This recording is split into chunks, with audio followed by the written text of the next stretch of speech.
السلام عليكم، مرحبا بكم معايا من جديد. اليوم جبت لكم وصفتين اللي كيجيو لذاذين وسهلين كما العاده. في هذا الفيديو غادي نشارك معكم كمير او باكيت معمر بحشوه غنيه، وغادي نشارك معكم تحليه اللي كتجي خفيفه ولذيذه. تابعوا معايا الفيديو حتى النهايه باش تشوفوا التفاصيل واسرار نجاح كل وصفه. ما تنسوش تشجعوني بلايك وكتبوا لي في التعليقات شنو اكثر وصفه عجبتكم. دابا خليكم مع المقادير وطريقه التحضير. اول حاجه غادي نحضر معكم التحليه باش كنخليها جانبا تبرد. هنا غادي نستعمل جوج ديال الفواكه، عندي فريسه او الفراوله والبنان. بالنسبه للفريسه كنقطعها بهذا الشكل هذا كيف ما كتشوفوا معايا، والنص الاخر كنقطعو مربعات صغيره. بالنسبه للبنان حتى هو كنقيه وكنقشرو وكنقطعو مربعات صغيره كيف ما كتشوفوا معايا في الفيديو. من بعد ما كنكمل كنقطر شويه ديال عصير الحامض على البنان باش ما يكحلش وكنخليهم جانبا. عندي هنايا البسكوي اللي طحنته. بالنسبه للبسكوي انا ما طحنتوش مزيان، انا اصلا تعمدت انني ما نطحنوش مزيان. الا بغيتو تطحنوه مزيان كيبقى الاختيار ديالكم. اول حاجه غادي نحضر كؤوس تقديم. غادي نعمل تقريبا ملعقتين كبيرتين ديال البسكوي. غادي نعاود البسكوي بواحد الكاس. من بعد ما كنكمل كنجيب شرائح ديال الفراوله اللي كنعملها مع الجوانب بهذا الشكل هذا كيف ما كتشوفوا معايا. صافي كنستمر بنفس الطريقه حتى كنكمل الكؤوس اللي عندي كاملين.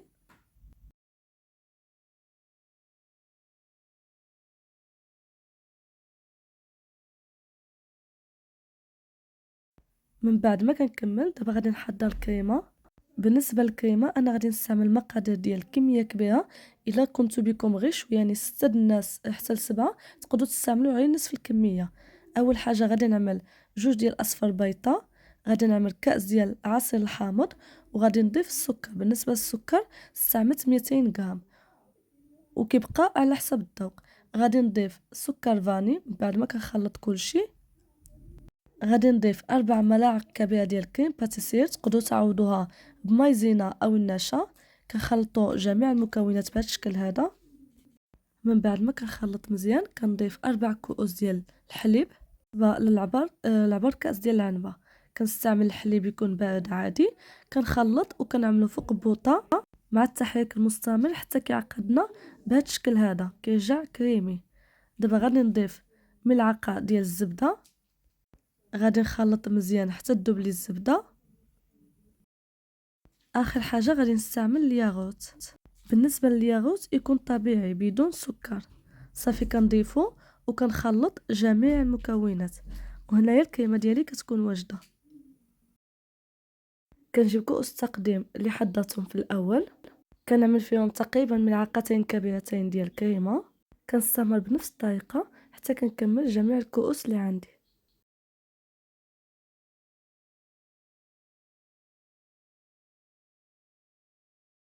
كنعمل في الوسط الفواكه اللي قطعتها. انا استعملت الفراوله والبنان.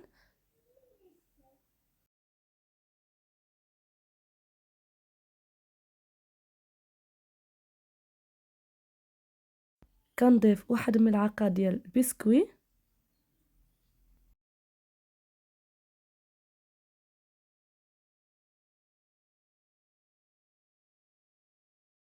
صافي دابا غادي نغطيها بالكريمه كيف ما كتشوفوا معايا، وكنستمر بنفس الطريقه حتى كنكمل الكميه اللي عندي كامله. واخر حاجه كنزين التحليه ديالي. بالنسبه للتزيين كيبقى على حسب الرغبه. انا بقى لي شويه ديال البسكوي هو اللي زينت به من الفوقي.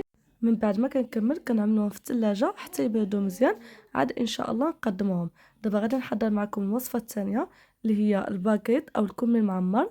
بالنسبه للحشوه غادي نستعمل حبه بصل يكون الحجم ديالها كبير قطعتها الى قطع صغيره، 4 حبات ديال الجزر، وثلاثه ديال الحبات ديال القرع الاخضر اللي حكيتهم بهذا الشكل هذا. غادي نستعمل الطون. بالنسبه للطون تقدروا تعوضوه بالكفته او الدجاج على حسب الرغبه. غادي نستعمل العطريه، الملح، الفلفل الاحمر، الفلفل الاسود والفلفل الحار. عندي هنايا الفرماج مثلث وواحد كيري، ملعقه صغيره ديال مركز طماطم، وملعقه صغيره ديال الزعتر. عندي هنايا الزيتون مقطع. دابا في واحد المقله غادي نعمل شويه ديال زيت الزيتون وشويه ديال الزيت النباتيه. غادي نعمل البصل اللي قطعته الى قطع صغيره، غادي نضيف له شويه ديال الملح وغادي نخليه حتى يدبل. من بعد ما كيتقلى وكيدبل غادي نضيف له الجزر اللي استعملت 4 ديال الحبات ديال الجزر، حكيتهم في الحكاكه رقيقه.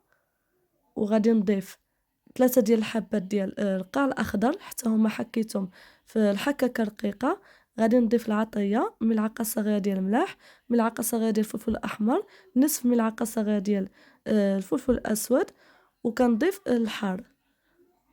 بالنسبه للحار كيبقى على حسب الذوق. ضفت ملعقه صغيره ديال الهيصه وملعقه صغيره ديال مركز الطماطم. غادي نخلط جميع المكونات، غادي نغطيها وغادي نخليها حتى تطيب معايا. من بعد ما كطيب الحشوه ديالي كنضيف لها ملعقه صغيره ديال الزعتر، غادي نخلط مزيان. من بعد كنضيف جوج ديال الجبن مثلث وواحد كيري. غادي نخلط مزيان حتى تجانس لي الحشوه مع الفرماج. من بعد غادي نضيف الطون، غادي نعاود نخلط من جديد باش كتجانس لي جميع المكونات مع بعضياتها. واخر حاجه غادي نضيف الزيتون مقطع كيف ما كتشوفوا معايا، وغادي نضيف الجبن مبشور. انا استعملت الجبن الاحمر وجبن موتزاريلا، كيبقى اختياري على حسب الرغبه ديال كل واحد. غادي نخلط مزيان وهنايا كيكونوا جميع المكونات جانسوا مع بعضياتها. شوفوا التعليكه ديال الحشوه كيف كتجي لذيذه بزاف ومعلكه. صافي غادي نخليها تبرد جانبا وغادي نعجن العجينه ديال الكمير او الباكيت. هنايا عندي 600 غرام ديال الدقيق الابيض، ضفت قبصه ملح، ملعقه كبيره ديال سكر حبيبات، وملعقه كبيره ديال خميره الخبز. كنخلط جميع النواشف مع بعضياتها وغادي نضيف 3 ملاعق كبيره ديال زيت نباتيه و3 ملاعق كبيره ديال الزبده مذوبه. من بعد غادي نضيف واحد الياغوت طبيعي بدون سكر. واخر حاجه غادي نضيف الماء يكون دافئ باش نعجن به. انا عملت هنايا في العجانه، نتوما تقدروا تدركوها غير بيداكم. صافي من بعد ما كنعجنها مزيان هنايا غير غادي نجمعها وغادي نعملها في نفس الاناء اللي عجنت فيه. غادي نغطيها بلاستيك غذائي وغادي نغطيها بواحد الدرع، غادي نخليها حتى تضاعف الحجم ديالها وتخمر. من بعد نبدا بها الخدمه. من بعد ما خمرت لي العجينه هنايا كنحاول نفرغ ديك الهواء. غادي نرش شويه ديال الدقيق الابيض وغادي نعمل العجينه ديالي سطح العمل. كنطلق العجينه ديالي بهذا الشكل هذا، كنقسمها للنصف حيت جاتني كبيره بزاف. صافي وغادي نبدا نقطع كويات صغارين. بالنسبه للكويات اللي غادي نستعمل الكمل او الباكيت غادي نعبر بالميزان 50 غرام. نتوما كتعملوا القياس على حسب الرغبه ديالكم. صافي كنحاول نقاس العجين ديالي بهذا الشكل هذا وكنستمر بنفس الطريقه حتى كنكمل الكميه اللي عندي كامله.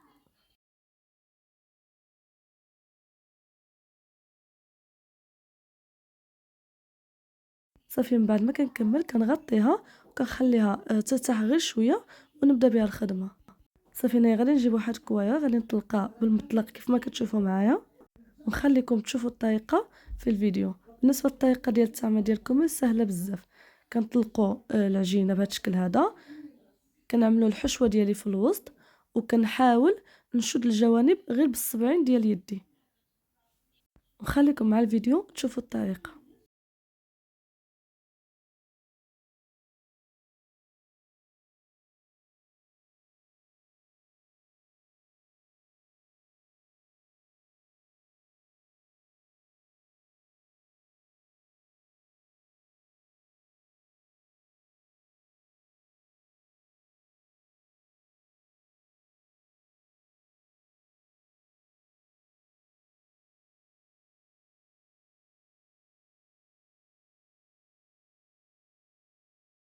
وكيكون هذا هو الشكل ديالها. صافي كنعملو في واحد الصينيه اللي غادي ندخلوها الفران، كنفرشوها بورق الزبده وكنستمر بنفس الطريقه حتى كنكمل الكميه اللي عندي كامله.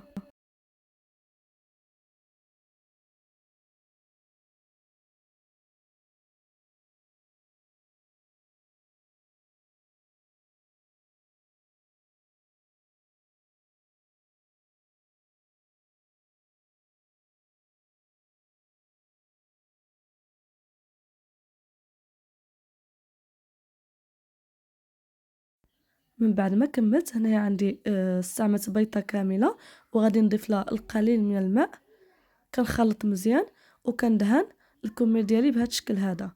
من بعد ما كندهن كنعمل السمسم او الزنجلان، تقدروا تضيفوا حتى الحبه السوداء كيبقى اختياري. من بعد كنجيب واحد السكين وكنعمل خطوط بهذا الشكل هذا كيف ما كتشوفوا معايا. صافي من بعد ما كنكمل كندخلوها للفران حتى كتحمر لي وكطيب لي من تحت او من الفوقي، ونتلاقاو في الشكل النهائي. وهنا كنكون وصلنا للنهايه ديال الفيديو. كيكون هذا هو الشكل النهائي ديال جوج الوصفات اللي حضرت معكم. كنتمنى ان شاء الله تجربوهم وينالوا الاعجاب ديالكم، وكنعتذر على صوتي شويه مريض، الله يشفي جميع مرضى المسلمين. ما تنسوش اذا جربتوهم تخلي لي في التعليقات الراي ديالكم كيف جاوكم. مبقى لي غير نقول لكم تهلاو فراسكم، تلقاو فيديو جديد ان شاء الله. السلام عليكم.